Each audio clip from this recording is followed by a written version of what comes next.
Yo, what's up, everybody? This is your boy Bo, and I'm back with some more truth and facts, all right? Shout out to everybody out there at the movement and those that's moving with us, okay? Hashtag the movement umbrella, all right? Now, let's go ahead on and get into this. We have heard from Anthony Joshua. We have heard from Eddie Hearn. And we have heard from Deontay Wilder. So now let's tally up the points, okay? Let's call the jury out from the back room and have them come out and get us a motherfucking decision. All right, let's listen to the cases and listen to the points, and let's come to a final decision to figure out, what is this, and what's the problem with this, and what's the cause of this? Okay, let's follow the motherfucking timeline, as we would say. Okay, so let's kick this off on how this all started. Well, this all started when Anthony Joshua said that he don't want Deontay Wilder jumping in the ring like he did with Luis Ortiz on some WWE type shit, right? He said, I'm not for that. That's not who I am. All right. Now, the only correction I want to make about that is Wilder was invited into the ring by Luis Ortiz. Luis Ortiz walked over to Wilder because Wilder was at the commentary table during the fight, got in his face and called him in the ring. Why? Because Luis Ortiz wanted that fight. Okay, now these are things that Joshua said that was the ripple effect. Okay, then Eddie Hearn reinforced that by saying, hey, yeah, you're right, we don't want him getting in the ring. We might have, we're gonna have extra security there, and Wilder still tries to do it, we can freeze him out, right? So Eddie Hearn is backing his fighter. He going along with his fighter, okay? So what does Deontay Wilder decide to do? Well, Deontay decides to sit at home. He's like, man, okay, then if y'all feel like that and y'all like that, man, I'll stay at the crib. Now, mind you, let's not forget that Deontay Wilder has gone to an Anthony Joshua fight before when he fought Vladimir Klitschko. Okay? And before we continue to go forward, let's go back a little bit. Let me give y'all fights or situations where cats have ran in the ring and they've led to some interesting moments. And some have even led to some good fights. Keith Thurman got in the ring against Danny Garcia. We all know that Luis Ortiz and Deontay Wilder, because Wilder got in the ring with Ortiz, and that led to a fight. I can't tell you the countless number of times the antics that used to be pulled by one Muhammad Ali because he wanted to get the fight with Sonny Liston. Okay? How about that time? Remember when Corey Saunders beat Vladimir Klitschko and Vitaly Klitschko jumped in the ring like he wanted to fight him? How about that time when Shane Mosley rolled up on Floyd Mayweather?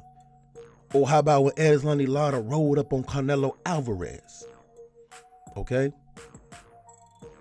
I'm just trying to say that boxing is full of moments of where dudes have gotten in the ring. Tyson Fury did it to Deontay Wilder one time.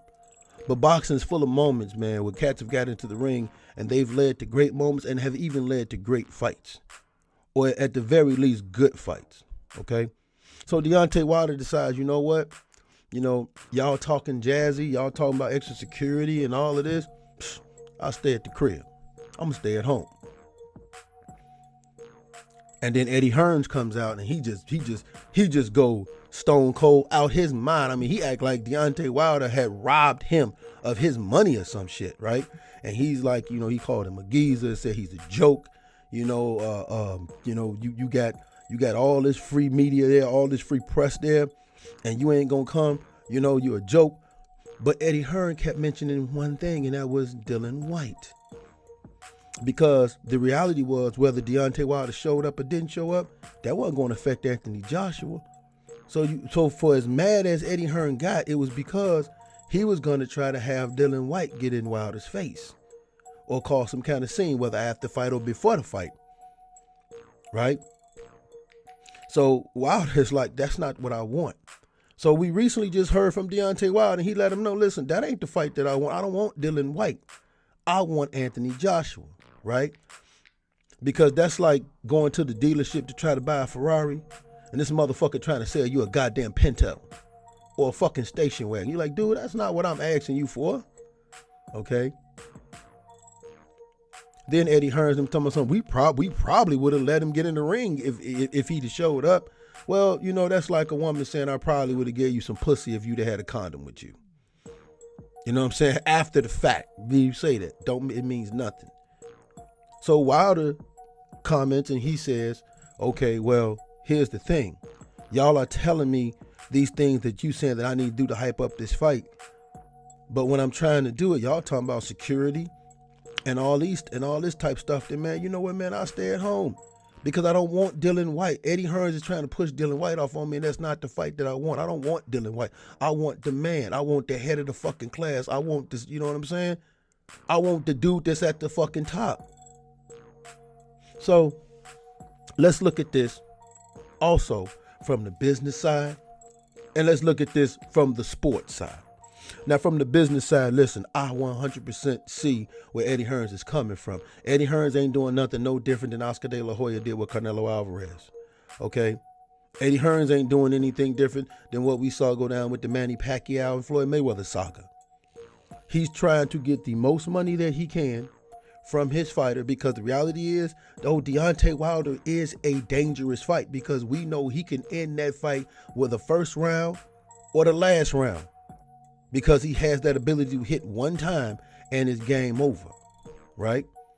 And we know that, like, some of y'all might not want to admit this, but come on, you all know that Deontay Wilder is a dangerous fight simply because of his power. And don't try to make it seem like it takes more than power. How many times have we looked at fight? Andre Ward and Sergey Kovalev, I remember when that fight went down, and the one thing everybody kept saying was how dangerous of a fight it was for Ward because of what? Kovalev's power, right? Same thing when it came to Gennady Golovkin and Daniel Jacobs. And even Canelo, they said what makes that fight so dangerous is why? Because of Gennady Golovkin's power. Because at the end of the day, we know the one equalizer that you got in this fucking sport is your power. You could be getting your ass whooped for 11 rounds. But then fuck around and that one goddamn punch land, game over. And this is something we know whether we want to deny this or not. This is a fact of matter to be true because there have been a number of fights where we have seen this happen. Okay? So, Eddie Hearn, he gets all upset. And Deontay says, y'all was trying to put this on me. And I understand Eddie Hearn because, man, I'm trying to make as much money as I can with my prize top dog before I put him, okay, in such a dangerous fight. Because I did it once with Vladimir Klitschko. And it's through the grace of God that he came out the victor because Vladimir dropped him and my hopes and my heart probably went to my shoes. So before I put him in another fight like that, I'm going to try to make as much money as I can, right?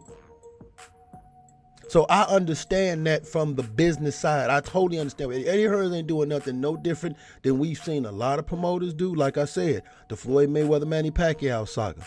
Okay, the Canelo Alvarez and Gennady Golovkin saga. All right? So he ain't doing nothing, dog, that we ain't seen before. But from the sports side, it's some bullshit because it's not the fight that we want to see, right? And it just isn't. We don't want to see him fight Dylan White, okay? And we just don't. We want to see him fight Anthony Joshua. We want to see Joshua become undisputed and go for fucking legacy. You become undisputed, that means you are the top man of the fucking division. And guess what? If you win, you can rematch Deontay and get even more money. Why? Because if it's a good-ass fight, right, and it ends with that kind of a drama. Think about how amped up everybody was at the thought of maybe getting Anthony Joshua and Vladimir Klitschko Part 2. People was amped up to wait to see if that was really going to happen because of how good that first fight was. And again, I'm going to revert to history for some of y'all. Okay? I'm going to revert to history. A lot of us here can watch the trilogies or the number of fights that Muhammad Ali and Joe Frazier had. A lot of us can watch these fights. over and over again. Okay, a lot of us can watch Marco Antonio Barrera and Eric Morales over again. A lot of us can watch Manny Pacquiao and Eric Morales over again. There are fights in history that we all have seen, guys fight 2 and 3 times, and we can still watch them over and over again. Okay? Especially if they were good ass goddamn fights and we know what we getting in these fights. Right? Ivan Robinson and Arturo Gatti. Mickey Ward and Arturo Gatti. Okay? So let's not act like that, hey man, once they fight one time, that's it, it's over. Money gone, money done. No, you can make 2 fights, 3 fights out of this. But anyway, so let's move forward, right? So Joshua, and I totally understand that Eddie Hearns and where he's coming from, like I said, because you want to make money. But from the sports side, this ain't what everybody wants to see. Everybody wants to see one fight and one fight only. Okay? And that's Deontay Wilder versus Anthony Joshua. So from the sports side, I see where everybody coming from because, man, listen, dog, this fight is already as big as it's going to get. So go ahead on and make this fight. But from the business side, Eddie Hearns is trying to get as much money as he can. But in the process of doing that, he's hurting Anthony Joshua's ability to become a legacy fighter by being undisputed, by really saying, I'm the top man, I done beat everybody out there, I done beat my most dangerous opponent. And you know what the real talk about this is? We all talk about best versus best. We all know whoever wins this fight between Wilder and Joshua will emerge and probably can emerge into being superstardom. Right now, Anthony Joshua is already Anthony Joshua is probably, when it comes to the heavyweight division, okay, we all know he sits up at the top. He beats Deontay Wilder, his biggest threat. Man, that could make him a global star. And the same thing with Deontay Wilder. That's why Deontay Wilder wants that fight. Because Deontay Wilder knows, man, if I fight Anthony Joshua and I beat him, can't none of y'all say shit to me no more. Because I will hold all the belts and I will truly be the fucking man. So you got the business side interfering with the sports side. Okay? But the reality is the sports side is the side of boxing that everybody's gonna want to see. See, that sports side is the side of boxing that everybody goes for. So does the fight need to happen? Yeah. Whoever you think is right, that's on you. That's really on you. Does Deontay Wilder hurt his profile by not going to the fight? Again, that's up for opinion. Me personally, hey man, if that man feel like I don't want to go because I don't want y'all shoving Dylan White in my face because I want Anthony Joshua, cool.